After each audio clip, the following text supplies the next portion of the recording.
नमस्कार, मैं अमित त्रिवेदी ज्योतिषाचार्य। माघ सुद पंचमी यानी कि श्री वसंत पंचमी 23 जनवरी 2026 शुक्रवार को ये वसंत पंचमी है। अब वसंत पंचमी का त्योहार जो है उसका महत्व जितना कहे उतना कम है। बहुत बड़ा महत्व है श्री वसंत पंचमी का। एक प्रकार से अमृत का सागर है। हम में जितनी श्रद्धा है हम उलेड़ लेंगे इस श्री वसंत पंचमी के ये अमृत सागर से। महत्व इसलिए है कि अगर इस दिन हमने कुछ सावधानी बरती, कुछ योग्य समय पे योग्य कार्य किए, तो हमारे मन में ऐसे शुभ विचार आएंगे, ऐसी शुभ वाणी निकलेगी और हमारे प्रति लोगों की भी इस प्रकार से शुभ वाणी निकलेगी कि वह सफल होगी, वह चरितार्थ हो जाएगी वाणी और उसका हमें शुभ फल प्राप्त होगा। सबसे पहले आपने अभी तक इस चैनल को सब्सक्राइब नहीं किया है तो सब्सक्राइब कर लीजिए, शेयर कीजिए, लाइक अवश्य कीजिए, क्योंकि ये बड़ी कॉमन सी बात है, सबका लाभ होने वाला है। आप अपने मित्र संबंधी को भी ये शेयर कर सकते हैं इसकी लिंक। चलिए आगे बढ़ते हैं। कुछ लोग कहते हैं कि वसंत पंचमी को शुक्र अस्त का है। जी हाँ, शुक्र अस्त का है, साथ में मंगल भी अस्त के है, बुध भी अस्त के है, तो ये 3 ग्रह तो अस्त के चल रहे हैं। तो कुछ लोग कह रहे हैं कि श्री वसंत पंचमी का फल नहीं मिलेगा। मैं यहाँ बता दूं कि श्री वसंत पंचमी जो है, सबसे पहले तो ये तिथि का योग है, कोई ग्रहों का योग नहीं है। तो अस्त के होने से हमें कोई इसका बाधा नहीं आने वाली है। ये तिथि का योग है, बड़ा शुभ योग है। वसंत पंचमी का जो फल है ये कुदरती हमें मिलेगा।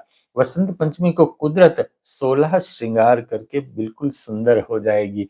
अब कुदरत इतनी प्रसन्न है तो कुदरत के साथ जो रहने वाले हैं उनको कुदरत का साथ मिलेगा, कुदरत का आशीर्वाद भी प्राप्त होगा। ये पर्यावरण का आशीर्वाद हमें प्राप्त होगा। हम रहते कहाँ हैं? इस पृथ्वी के ऊपर। ये पृथ्वी मतलब एक पर्यावरण, एक कुदरत।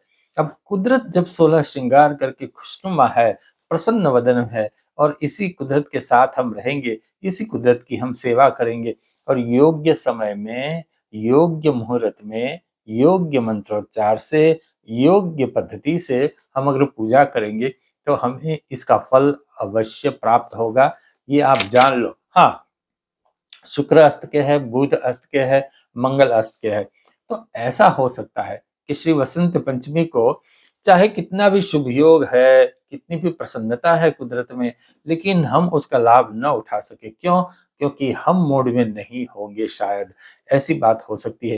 ये ऐसी बात है कि आपके सामने 36 पकवान रखे हैं, सब कुछ है, लेकिन आप कहेंगे कि मेरा पेट गड़बड़ है, सर दर्द कर रहा है, अभी इतना अच्छा भोजन है लेकिन मैं खा ना सकूंगा। ये ऐसी बात है। तो हमें करना क्या है? किसी भी परिस्थिति में मैं यहाँ जो आपको मुहूर्त दे रहा हूँ, कुछ शुभ समय दे रहा हूँ, कुछ शुभ मंत्रोच्चार दे रहा हूँ, कुछ शुभ पूजा दे रहा हूँ, वह करनी है। वो बहुत बड़ी लंबी नहीं है, आपकी व्यवस्था के अनुसार आप कर सकते हैं और इसका फायदा आप अवश्य उठाएं। मैं तो बिल्कुल यही चाहूंगा कि कोई भी शुभ दिन है, इसका महत्व अगर है तो इसका हमें लाभ उठाए बिना उसको जाने ही नहीं देना है। उस दिन हमें क्या करना है ये सबसे पहले आप जान लीजिए। जैसे मैंने कहा कुदरत पूर्ण कला से खिली है, तो जो मैं मुहूर्त बोलने जा रहा हूँ, इस मुहूर्त को आप सबसे पहले ध्यान में रखिए, इसको नोट कर लीजिए। सबसे पहला शुभ मुहूर्त है सुबह 8:45 से 11:20 तक। यह शुभ चौघड़िया है। मैं फिर से कहता हूँ, सुबह 8:45 से सुबह 11:20 तक ये शुभ चौघड़िया है। साथ ही शुभ होरा भी नोट कर लीजिए। 8:22 सुबह की बात करता हूँ। सुबह 8:22 से 10 बजे तक ये शुभ हो रहा है। ये बुध और चंद्र की हो रहा है, अति शुभ हो रहा है। तो इस होरा में करना क्या है? इस चौघड़िया में करना क्या है? चौघड़िया इसलिए दिया है कि अगर आपको घर के बाहर जा करके कोई कार्य करना है, अपनी ऑफिस में, अपने व्यापार के स्थान में, कोई नई ऑफिस ली है वहां, तो घर से बाहर जाना है तो चौघड़िया का उपयोग कीजिए।